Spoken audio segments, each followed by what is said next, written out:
One of the things I think a lot of people need to understand is we aren't a museum piece. The Inupiaq people are a living people and a living culture. Even though we're in northern Alaska, which covers this vast area from Nome all the way over the Canadian border, is that there's this extreme value of interconnectedness and interdependence. It's a hunting society, a gathering society from thousands of years. This is what creates our culture. That special relationship between humans and the natural world and the animals, and that it teaches you how to have a society that doesn't do too much harm to the world. Love and respect for nature, for one another, for our elders. Very, very fundamental value, key to life. Our values are something that bind us all. The importance of sharing with one another, the importance of spirituality, and the connection to the land, our traditions, how we hunt, sharing of stories and songs and dances. I'm Inupiaq. I'm from the Arctic Ocean. I am Inupiaq. It's very important to me. It's who I am as a person. And we're very proud of who we are, and we want to continue that.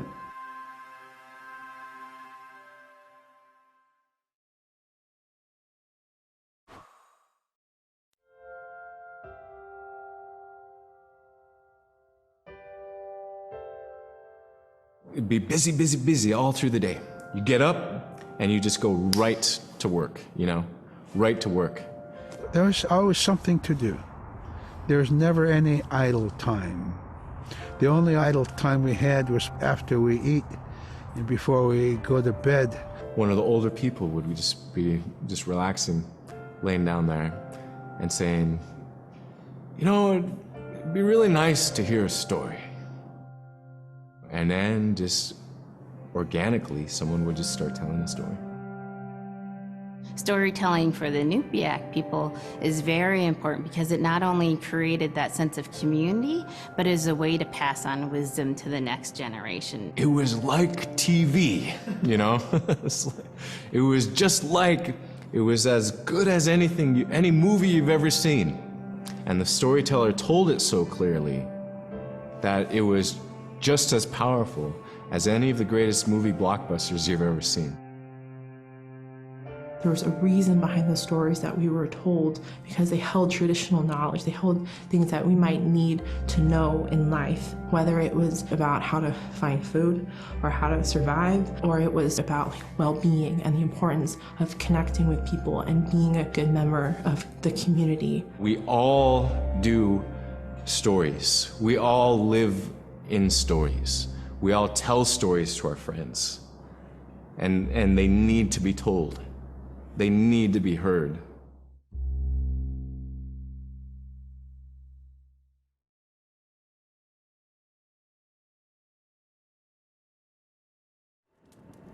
Unipkaaq tiaqsiikpin.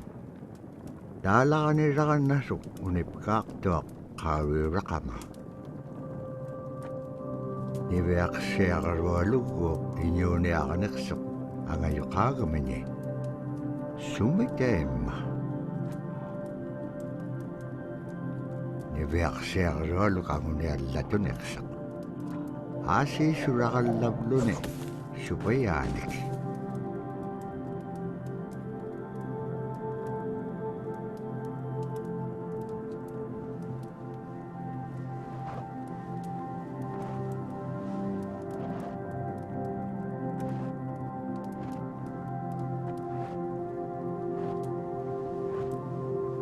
Iñuuniaqhutin anuqqautigaich.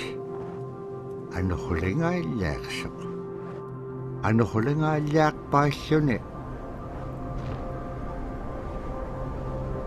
Kisaimma panerniallaaqsiput. Niveaqsiaqarualuk kisaimma isummeqtoq. Tavraasi kangitsaquaqsigaasumman anuqlisuuruqumagaan. Summan anuqulingaallaaqamagaan. Tavraasi kangitsaquaqsigaasumman Ano huli siguro kumagaan.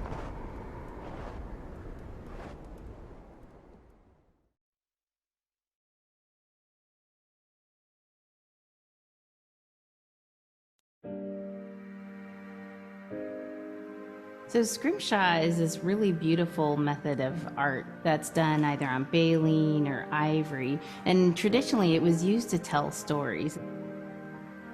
Each etching is telling a story of some event. Caribou hunting was taking place. This is what was going on. War began around this time, and so it sort of gives you a timeline of history through etching. An elder or the person who carved it would literally be able to read the scrimshaw story. They're like reading a book, in a way. A lot of the storytelling traditions would be things that after the storytelling was done, we'd just rely on the next person telling it. And so scrimshaw is a very important way for Alaskan Native people to record their history.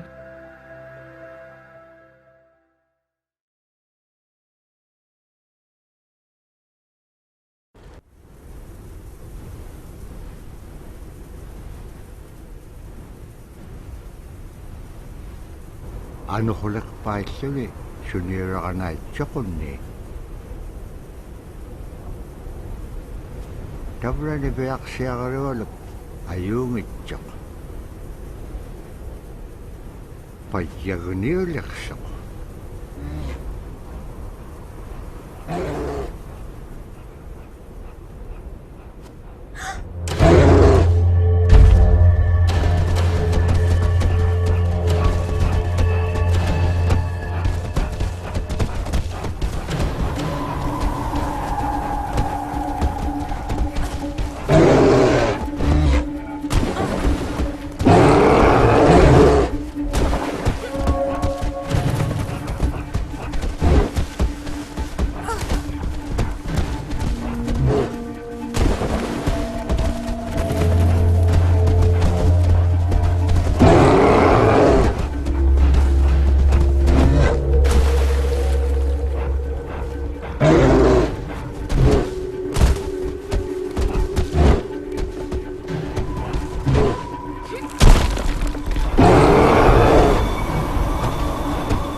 Tokutawayak tok kisimreomi. Araan nagkangapiak tok.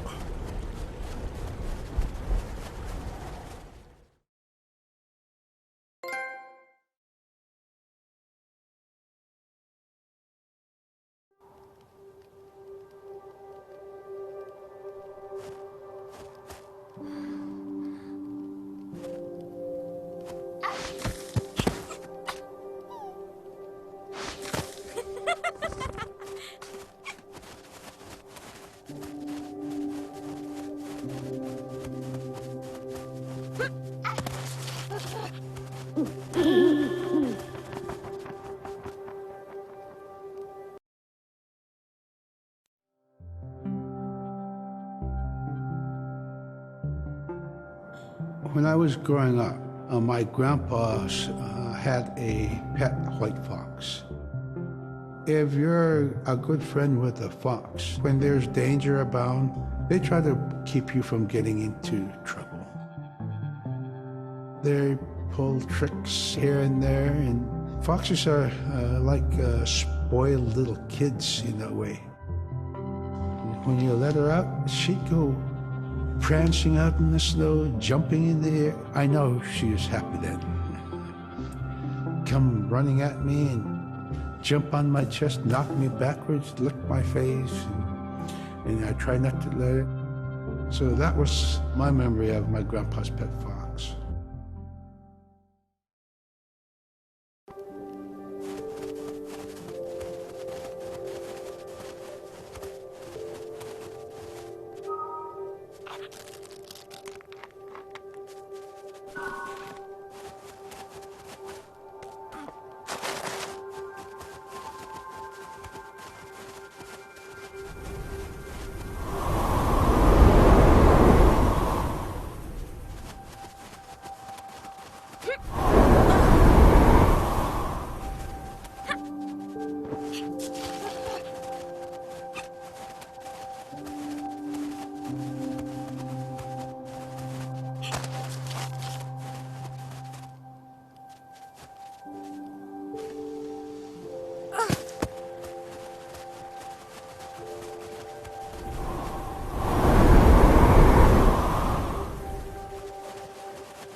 caribou was, it provided for us in many ways. Our clothing in those days was made of all caribou skin.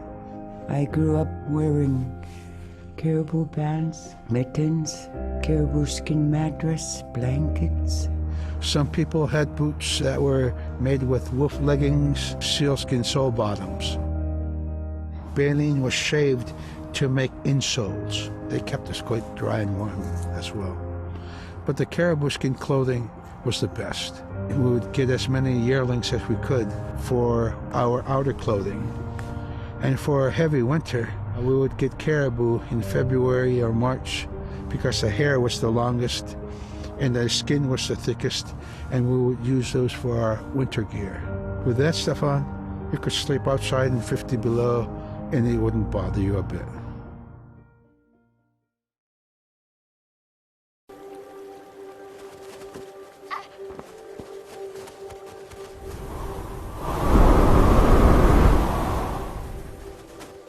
Niveaksiagaroluk kangersingarok supaya ikayok tikakane bilwich.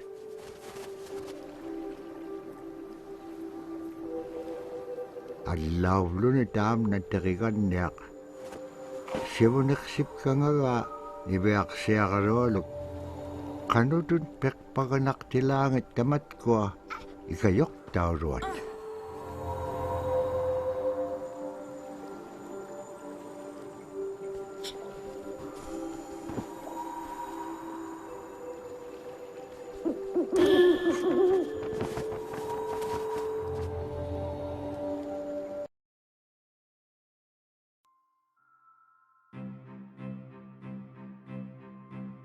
Silla is the weather.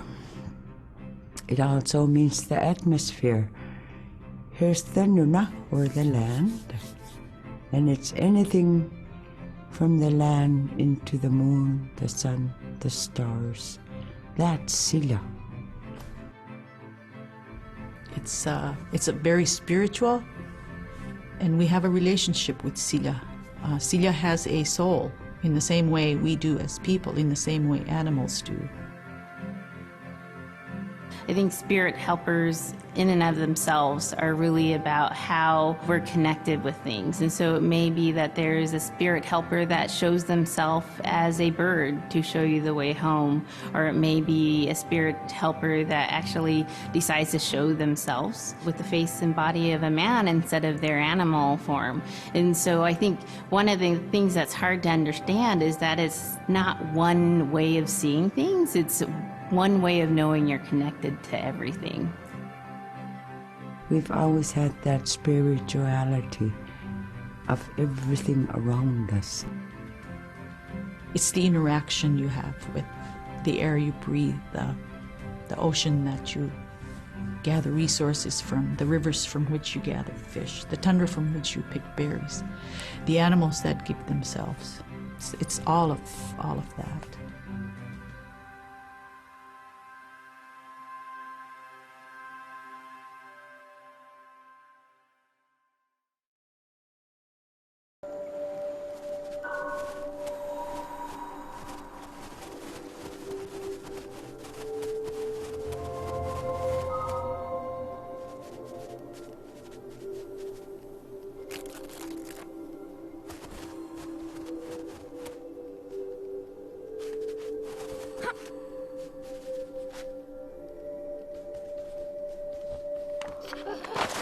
Niveaksiagarolugulo tikikanniagalu ikayuti piaktuk.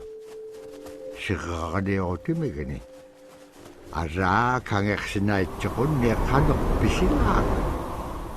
Agalan tabra ataw chikun aingaruk.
In the winter, when we were traveling, we didn't build sod houses, we built snow houses.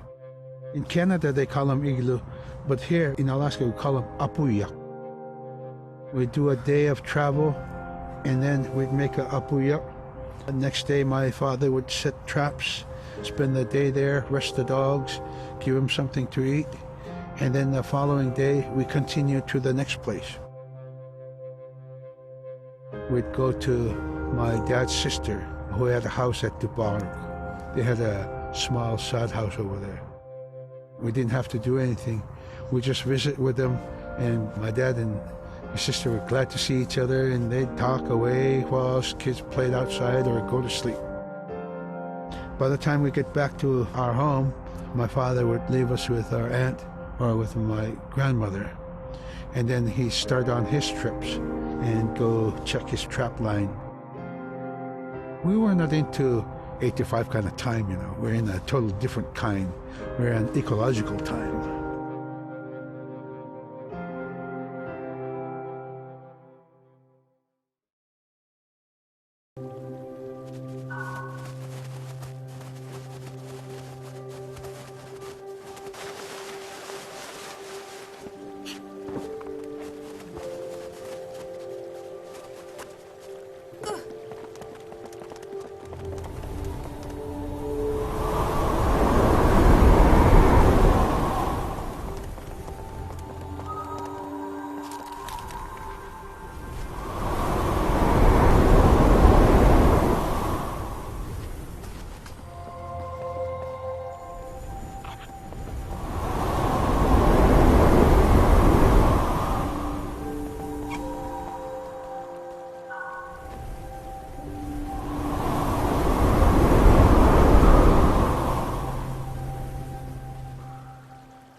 Iverksearluallu tikitkaa aimarvini. Agelaan maluunaqsingamalaq.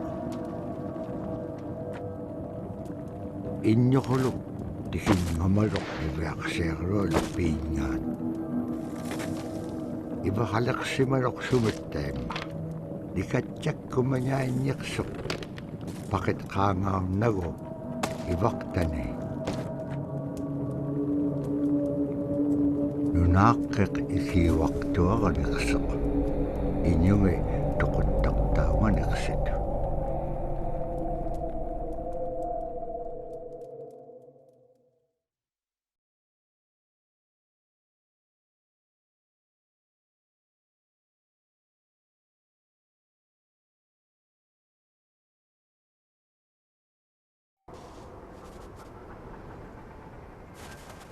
Niverksiarluallu upperingitkaa tautuktani. Tautugunaqtuaq sunapayaaq siquminganeqsoq. Niverksiarluallum iuniaqatingi pisaullaganeqsut. Qanuqimña anuqulaqpallqingam tainnaqumiñaitkaa. Tamaanga ikumauaqtuamin qaqraqqam iñua niptaqtaq. Sumaalagullaqami niverksiarlullum Inŋitchuŋa. Agalaan qaqalaaqpallqinat sagavingaitzut. Immenñaurat sagavegimiu samanga nunamin.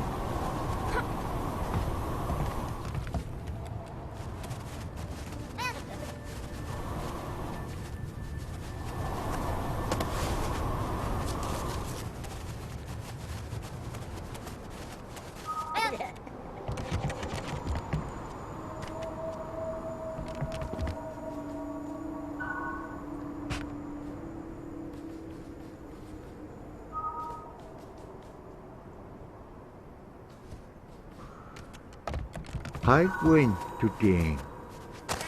Qallaktoq iñugungaruaq uppik. Qanaquma ilisimanekpanga. Isumullaktoq nipeaqsiagarualuq. Qanukkiitapura qaunugingagikpen. Qillautiga piigupku. Ikayoquniaqalluarikpen kimun tainna naaqeq. Sabaritilanga.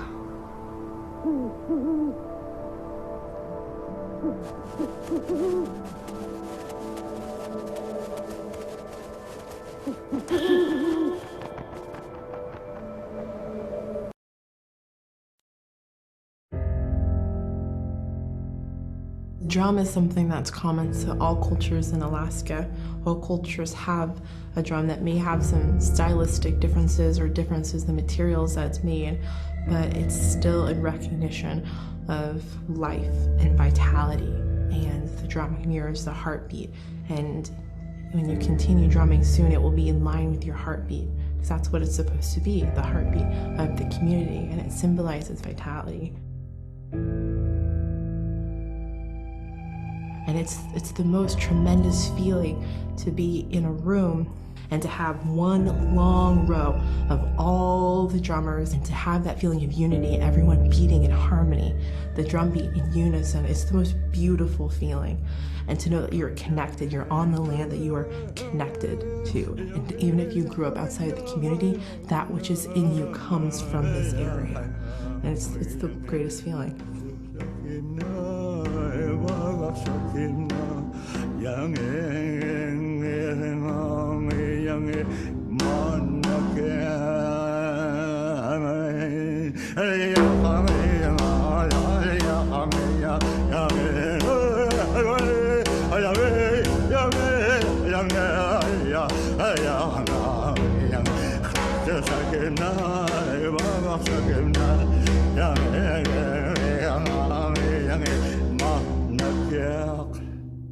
Man, I went at it and look what happens.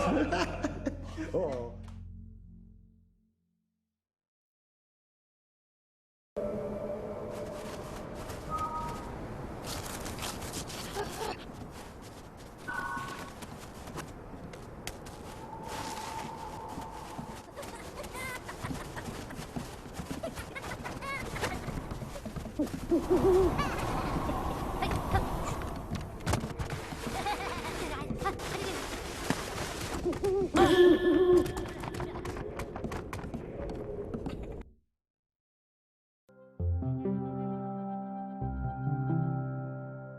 They're just like other people.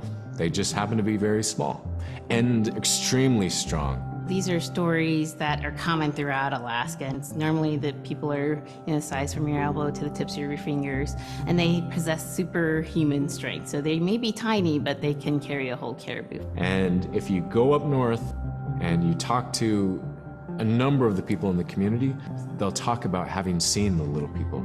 There's a place at home that we know, but we don't profess it to anybody. But it's not like the boogeyman. They can be mischievous, they can be ornery, or they can be helpers. And every now and then, we might have the opportunity to see them, especially if they want us to see them. The fact that it's across Alaska really tells you something about our history and how we interacted with nature around us.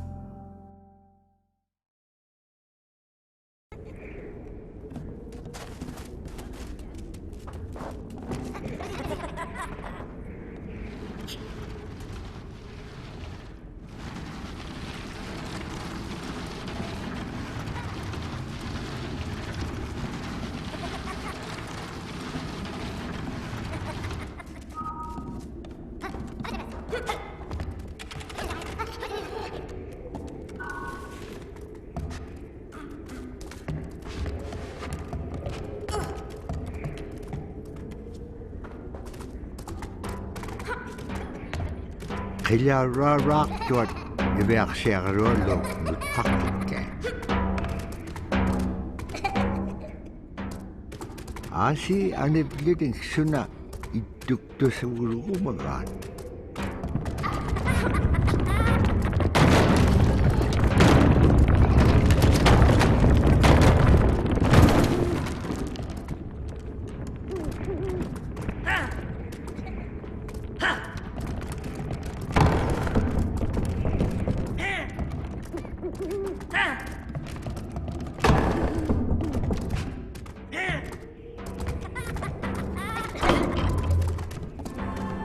Ibeak siarolo sabat ko may ahalawit imaynyarat.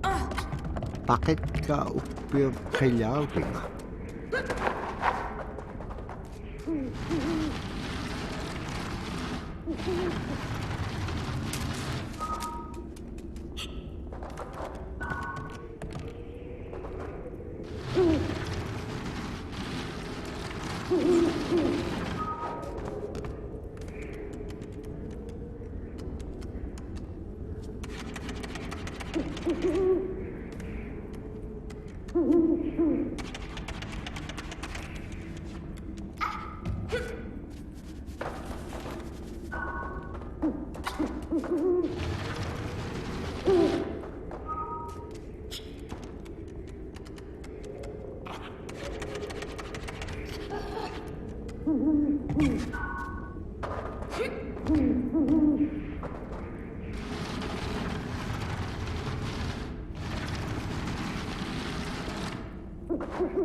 Ibeak siarolo kutingarok kilaw delegahone. Ukpik ko bea chapalugarok.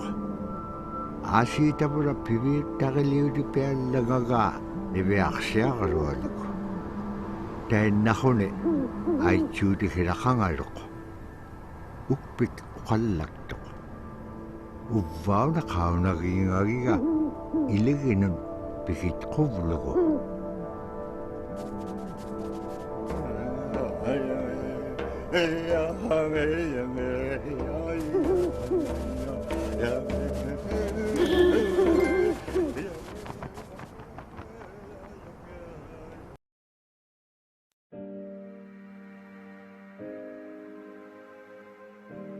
The bola is what we call kilamitang. And the kilamitang is made out of braided sinew tied on to some heavy bone which you could twirl. In my case, we're catching ducks. When we're out whaling, sometimes the ducks start flying. And they're good for duck hunting. You know, if you're a whaling crew, you can't make too much noise. So you can't use a shotgun for getting some duck soup handy, you know. So bola was a really handy weapon to use for catching ducks. You know, the ducks fly in, you throw it up and tangles up the bird, and down they go.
Dabra tayo na igilihotin. Ibeak siya rolom ato ka upim ay chuta.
Sillä taane nunaakkingata inñuqulukkassuqaak.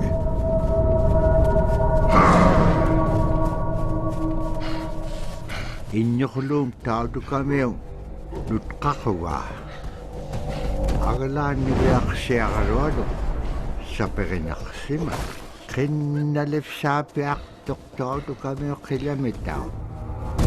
Tapura ivaqtani tautukkai.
Annapqaallikkaluaqtuk agalaan igilauningaq siqqaqalaqsisiinñaqtuq.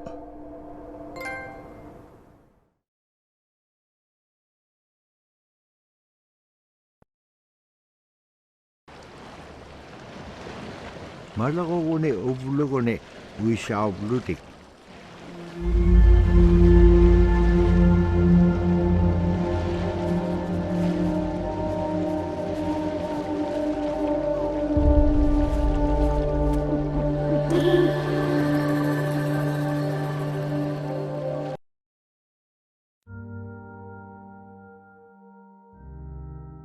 The scaredest I've ever been, I was 12 years old.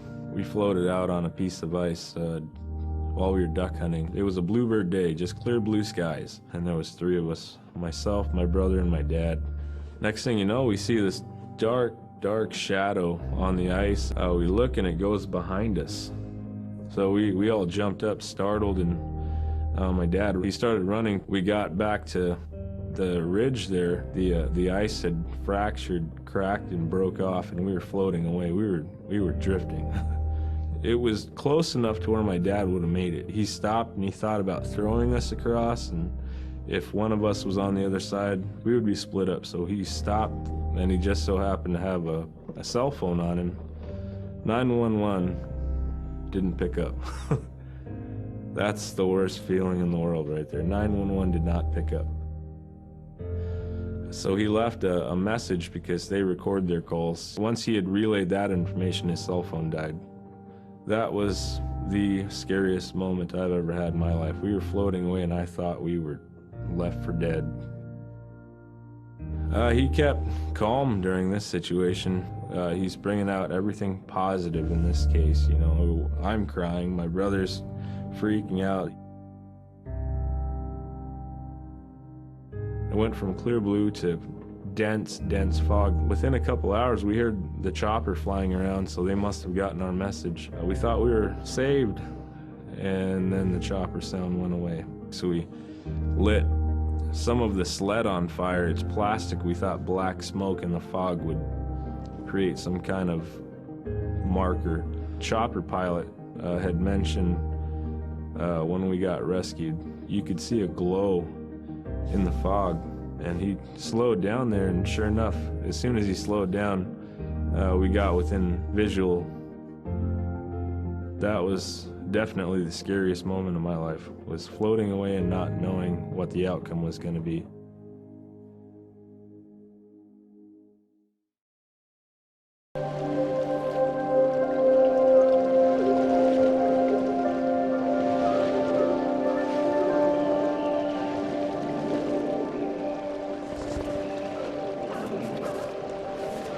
Dabra tuwaqaruam tikitchuk.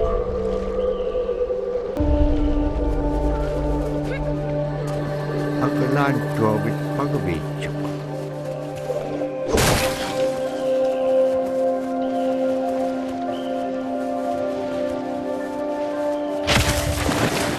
siku nalunak tok kanok igilakaniak tilanga.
Sasa ko may akalago nanok anak kubit. Pinatitaka video. Kakame nanok likat jalay siya.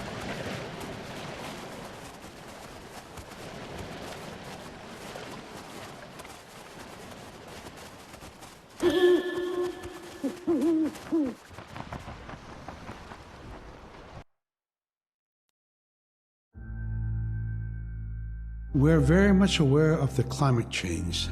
And it's been for many years, even before climatologists were noticing the change, Inuit were already saying, Sila alangokto. Our climate is changing. If the heat is going the way it is right now, for us it's going to be pretty bad. Different birds are coming, and they're coming earlier, and sometimes rain is more than what we want, because when there's more rain, we know it's going to melt the permafrost. In my time as a young whaler, when I was 9 years old, we're hunting from ice that was about 25 feet thick. And there was giant icebergs already floating, coming by. That was the first signs of a changing climate. Ice that never broke before was now moving. Now, here it is 50 years later, we're hunting whale from ice that's 18 inches thick. There's no more thick ice. It's creating a malfunction in our whaling season, is what it is. Actually, more than that, all seasons in general. I think we are more scientists than more people will realize. We have more knowledge of those things than people will ever know.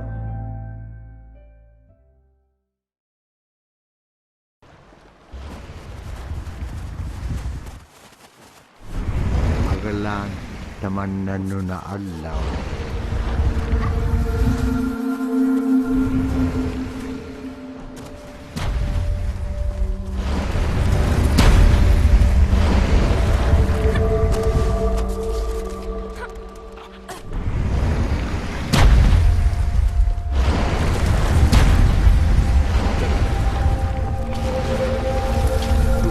Lanik sok kalau bayak.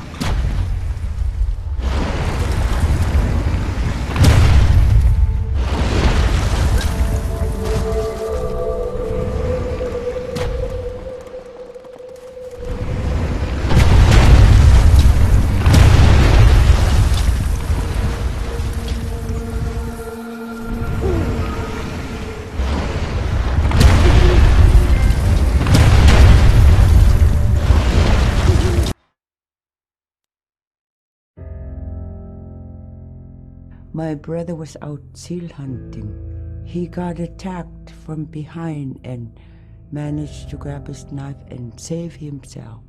When he came to realize, oh no, it's a mother. We've always known traditionally that we avoid killing a mother. It's always been sacred to us to protect them. He had to present himself to the council, and so he was given the job to mother the baby, and we kept it. It got so big, it went over the barricade one day and got to the dog food, and that was an indication that, brother better go teach it how to survive on its own. So he did. I really got attached to the bear because I more or less grew up with it. And some days when brother took him walking, once in a great while he'd put me on the bear and I would ride on it like a horse. I was just happiest little girl in the world.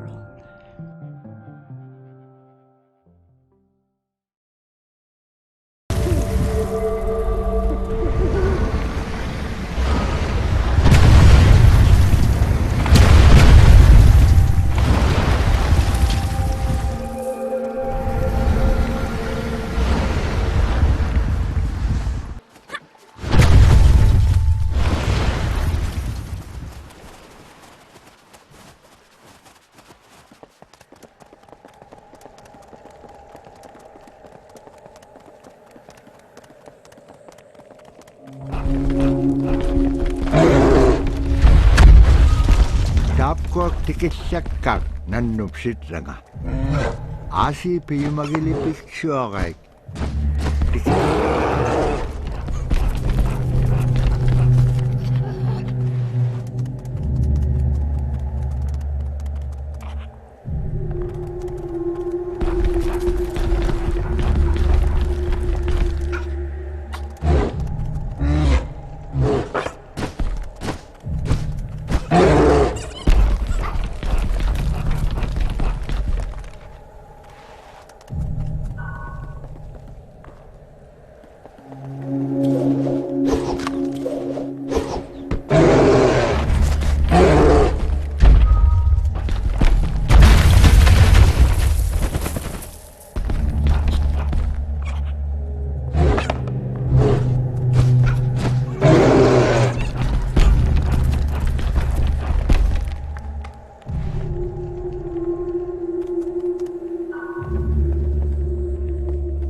Annakkaluaqtuk aglaan ilitsuqiluk anakapiaqtilaangan nunam atimikini.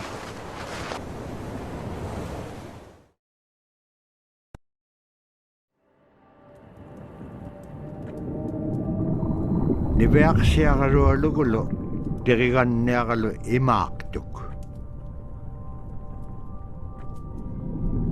Asi taqium angalat kaksipilluik.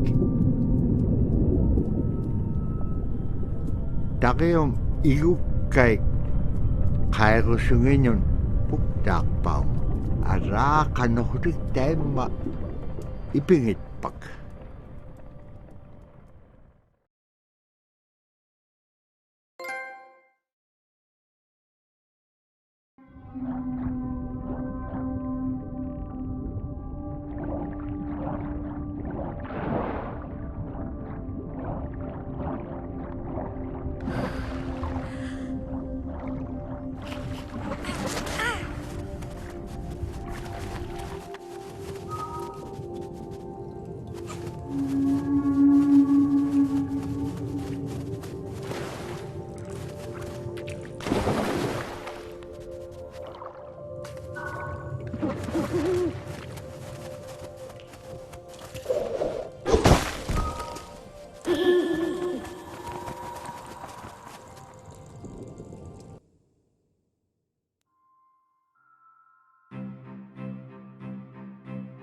in, Arctic Alaska, hunting is a really important part of life. It's not just about going and shooting something, it's about going and putting food on the table. But more importantly, subsistence hunting isn't just about the insular family unit, it's about feeding the whole community. And I think that's one of the beautiful things about subsistence hunting in Alaska is that people go out and they'll go get, fish, or they'll get a caribou, and they'll get, seals and whales. And one of the first things they'll do is they'll say, oh, I need to take this to the elders. This isn't just about one individual surviving or one family surviving, it's about the whole community. We didn't just go out and kill and put in a freezer. It's like a ritual that I learned from my parents. It's all about relationship. I don't know. I think there's a lot of camaraderie involved, and just being out on the land or being out on the ocean. It's like getting back in tune. I'd rather be out there. To me, once I go out there, it's the world that I learn from.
Now we spend all our time out in nature. You get very intimate with the world. And over time, if you're living that life, you start to sense that everything has a spirit. There's a consciousness in everything. Everything is alive. If everything is alive, then we want to respect it. And if we're going to use it, we want to use it respectfully. What I try to tell my nephews and nieces, you know, you love to hunt, you have to take care of the animals that you catch, preparing the food and eating the food that you catch. Water provides you. The ice brings you life. It provides all those things that you need to be a part of your life. That was something I grew up with. I grew up respecting the animals. I grew up respecting the land. And that, to me, that is why we as Inuit, as an Inuit culture, as an Inuit people, is why we're so successful.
I think most central to the ideology of the Inuit is the idea of sharing. Being able to feed the community, feed others.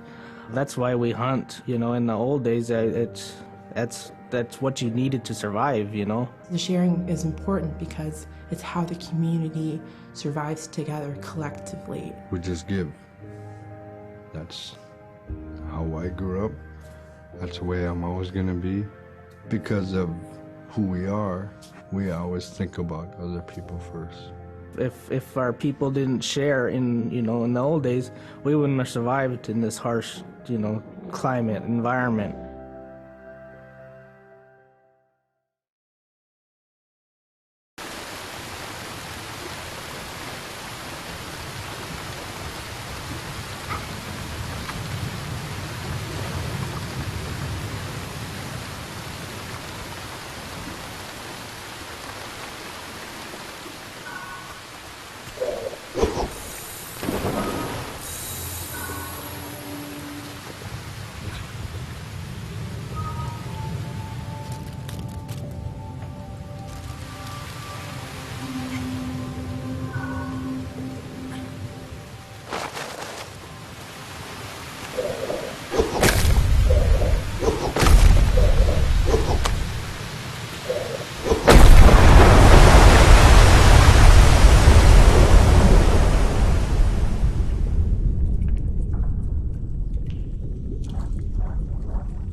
Nibeak siya lugulo, terigan niya kalo, shuflo kay akabigom kingamigom. Shuflo kay akabigom silyamon, ilakataktuak silyamon.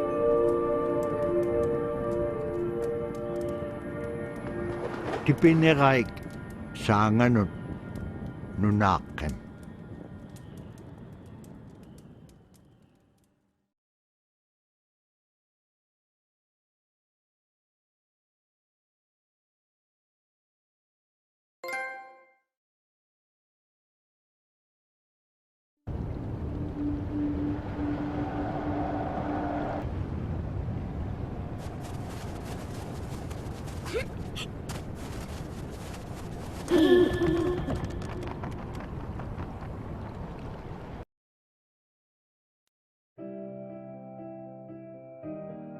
Big Diamond, Little Diamond, and King Island. And in those three islands are the stepping stones to get to America. So King Island is this absolutely beautiful place off the coast of Alaska. And if you can imagine being on this really kind of rocky island that kind of shoots up from the water to these cliffs. And then all of a sudden you see these stilts, and then you look up and there are these houses. They were built on the cliff up high because of the ice. Being an island in the Bering Sea, you have ice that's being pushed by the winds onto the island. So it's going to pile up 50, 60 feet high. Structures are still there today, and people have returned to King Island. It's a growing community as the people return back to their island.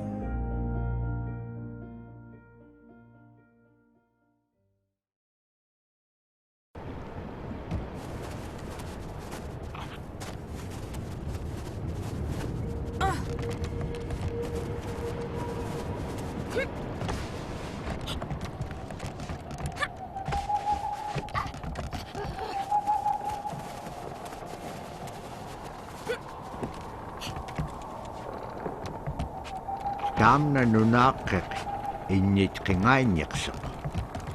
Tainaptaak pingabulugo, ibeak siagarolum ay makabeto.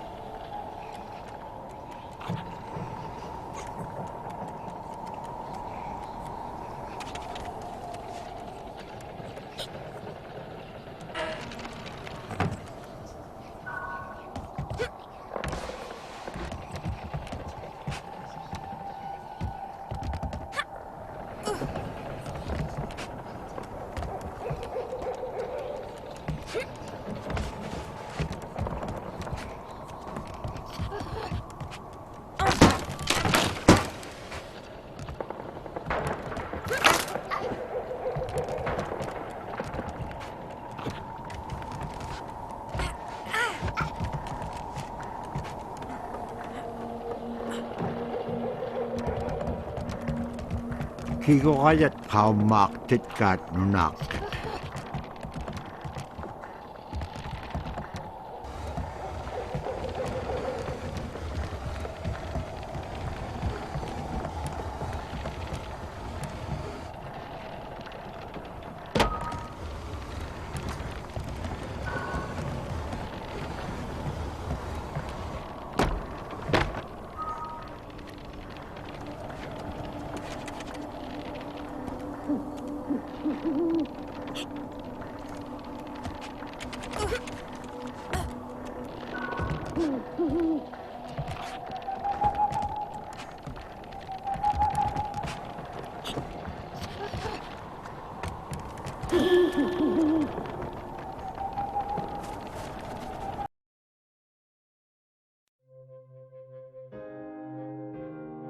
When I was young, my mom, whenever the Northern Lights came out, she'd just whistle.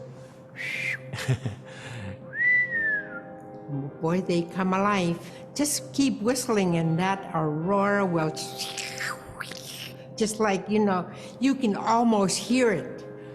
And then she explained to me, a little bit later that those are children, and children who've passed away when they were children. You don't want to draw them in too much, you know, is what she said, because then they could play football with your head, play Eskimo football, and that's what they want to do. They're always playing, those children up there. Don't play out without your hood on. If you don't have your hood on, the Aurora person is going to come down and chop your head off and play ball with your head. It wasn't like they were trying to do bad, you know, or it was like a scary story or anything like that. It was just, that's how it was, that's what it was.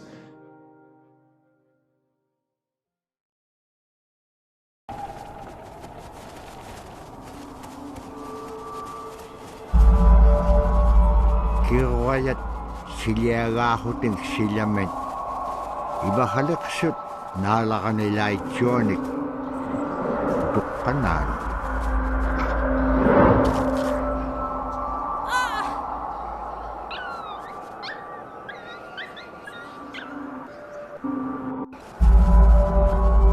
Kiruayat silyagahuting silyamet. Iba haliksut nalaka nila ityonik. Tukkanan.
In the month of November, there's no sun. So during that dark time, we travel by the light of the moon. It's quite different. Everything was silver and black. Toward the horizon, we could see where caribou are because their body heat flowing upward, and we could see it glowing in the moonlight against a dark horizon where there's no stars. If somebody yelled, you could know who yelled from where the sound came from, but specifically where that cloud of their breath went up and it glowed in the moonlight.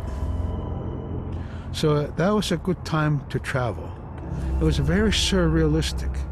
And so things that were dark objects looked very close, and white objects looked very far.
Siakalualubulo, tiriganniabulo, katking matko imnak, aganek bakimnya, syonga sipsahunik, tingalo.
Terigan neak allan ngohone magit eksa.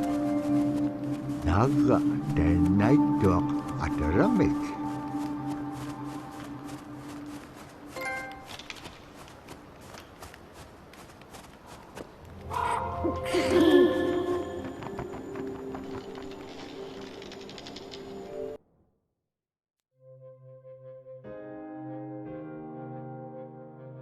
We're taught that there's no hierarchy. It's not everything else and then man, humans on top, and they're separate from everything. We're taught that everything is equal and that all the animals have a human form or can be seen in a human form. And so they have just as much or more intelligence. In fact, have a lot to teach people. And so that's how these transformations can happen. It's if the animal wants you to see it in its human form. There's a story where a man comes up to an ice hole and then realizes there's another man in his parka that's got stuck in the net, and is just stuck like that. Oh, can you let me out? Please help me, And so then he lets the man out, but then realizes that was actually a seal. That was a seal man. And just because that seal wanted that help, that seal allowed itself to be seen in human form.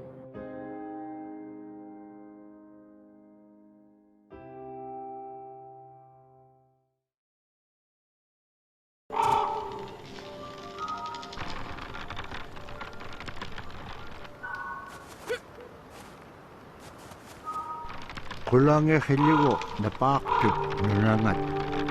Terigan niyang kinyaktit kaya. Kanutun. Pagkanak tilangi suli. Ikayuy rod ilit kutsich.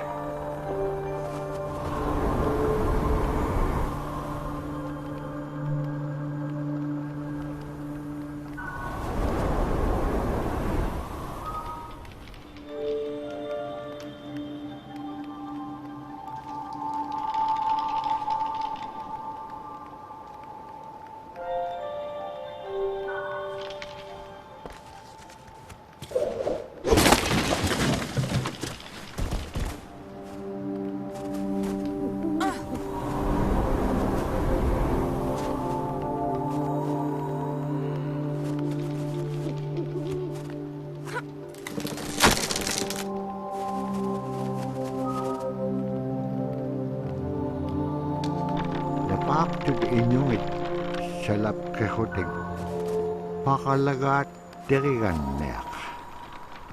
Suli ikayo hulugo ni veak siya karolo igilagan ingani.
We have our Dimi, the body, which returns to Nuna, the earth. And we have Atif, who is our name that has been passed down to us over the generations. The spirit of our Atif lives on so long as man remembers that name. It would be hard to describe what happens after death. The feeling is that when our Aniganik returns to Sila, then that may be reborn if the name is passed on to a new child who can then retain some of the memories of the original name. And so it's not uncommon for grown-ups or adults to meet a child who has the same name maybe as their grandmother and say, "Hi, Akka," which means grandma, "Hi, Appa," or "Hi, little mom," or "Hi, little dad," because it's the traditional belief that the soul, is continuing on.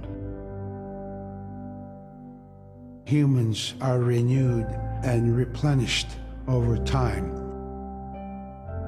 Just like our plants. Every year flowers are born and bloom and they die. Next year, they are born again.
Adohologit sulliqaat ilitsatik.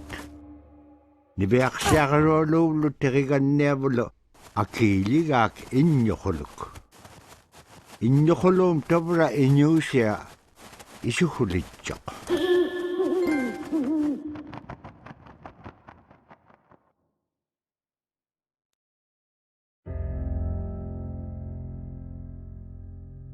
So a recurring type of character in Inupiaq stories is the manslayer. And the manslayer is kind of this bad guy. And I think really what's at risk when the manslayer comes into story is the livelihood of individuals and the whole community. And so the manslayer is really used as a way to say, don't act only for yourself, always hold the community in your heart. Oftentimes in these stories, there is one person that will stand up. And what this humble person will represent, who faces that manslayer, is a return to order, a return to true living in the community. And it just takes that one person. It could just be that one person that can help to change everything. Because everyone wants to live a good life. Everyone wants to have a good community.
Niveaqsiaqaruallum kangitka ivaktani.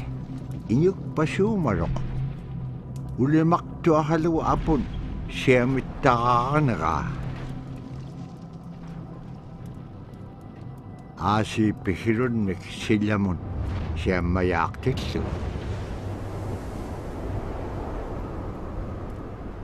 Siammayaaqtin maung apun anuqimakkuaqariga aasi aganiroqtillugu tungaanun niveaqsiaqaluallum aimaaqavianun.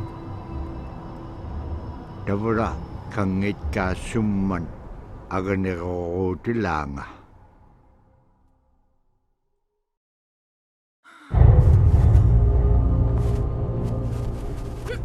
Qanuqulunga takpigumaaniaqpik. Niveaqsiaqaluallum uqallaqiaqtaq. Abulaitqaan atautsikun majoquniarikku. Kiwa teriganniaq.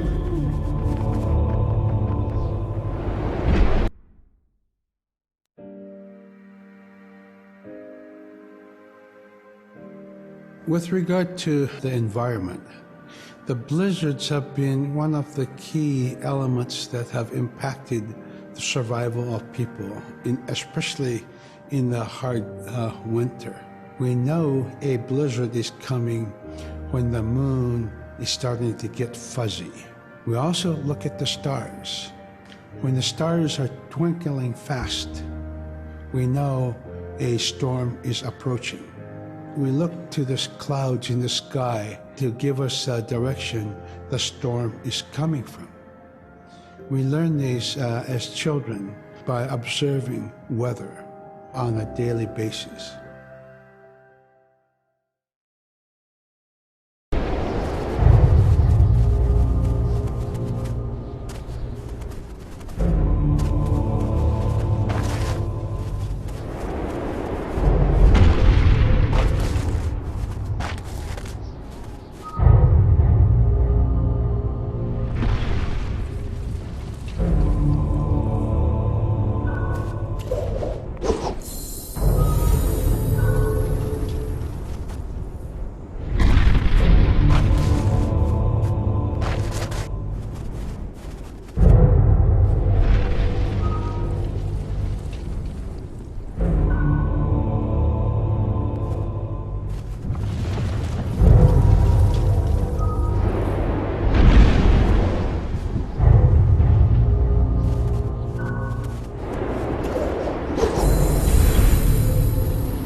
mayok tua kanyan la kaming kanganon inyuk pasum. Nibeak siya karualok isum miksok suruk raute lamenik.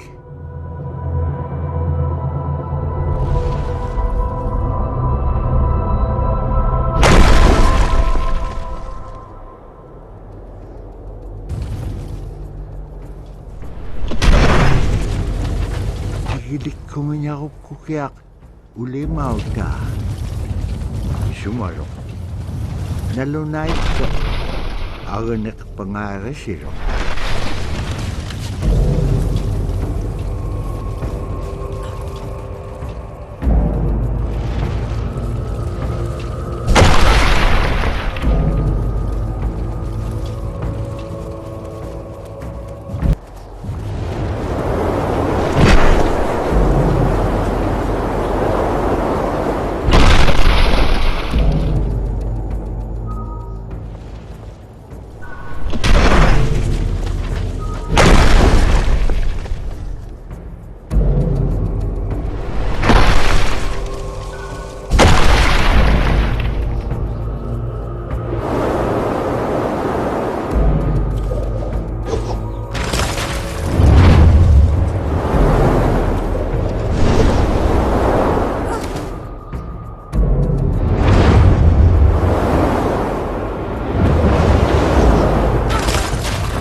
Palera magtikinyak tua ulimaw dekpak.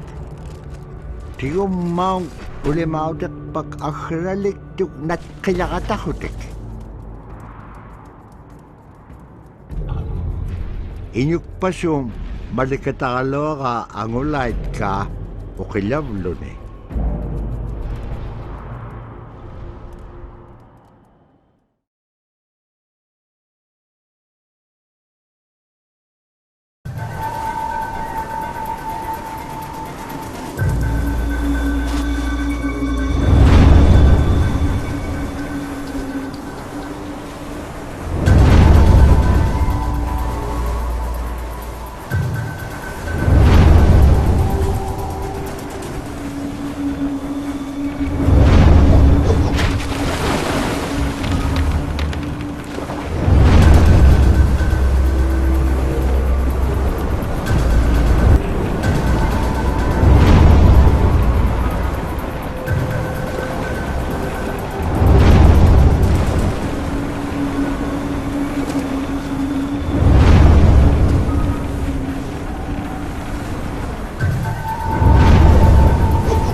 Ni veak siya rolak utik tok ay makakawik menyon.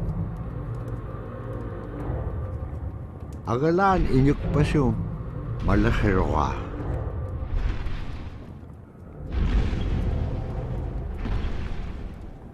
Ukahone ulima utiga kaizong. Ni veak siya rolak kau tau tiga ulima ipkili siya halo ase milok sao te bilugo inyuk pasuguman. Kuvea cek paisyon inyuk pasuk ilak tok kahone atu raksirok. Kunok sayo ka hangea ule mau tiga kailega ula kolea ani yubi Kisima Kisima Kenyat paten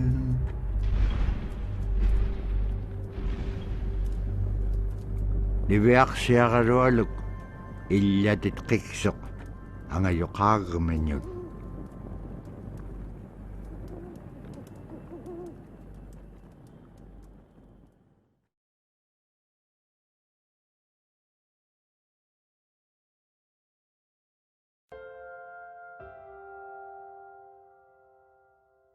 With the story of Kunuk Sayuka, told by Robert Cleveland, it's just a masterwork. It's a well-known story among the Inuit people, and in our case, of producing a video game that really reflects indigenous heritage. It captures the imagination, and it's something that you have a very specific kind of task to do.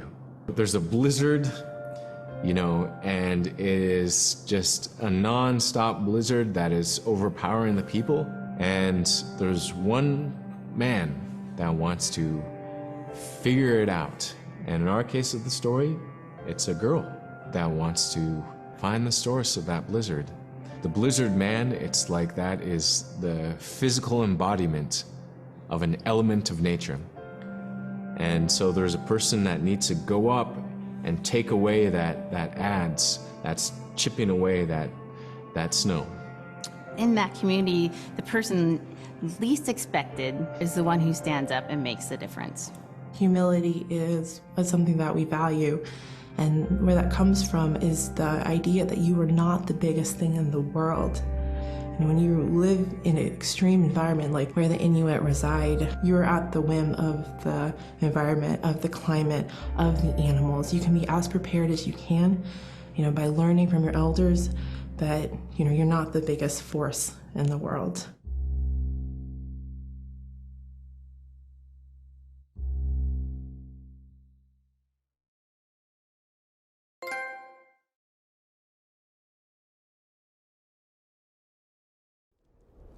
Terigan niam nukat piam ukallaw tiga ni veak siya karolok. Ilanin inyo niya kalo ako bit. Aw lang agalo ako bit. Ay suli ko bit. Itkaksa kagima.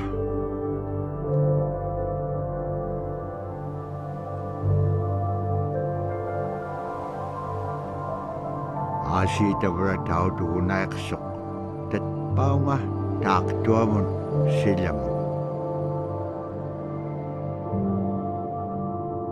Tabraten na nasum unip kakamang tusanga riga.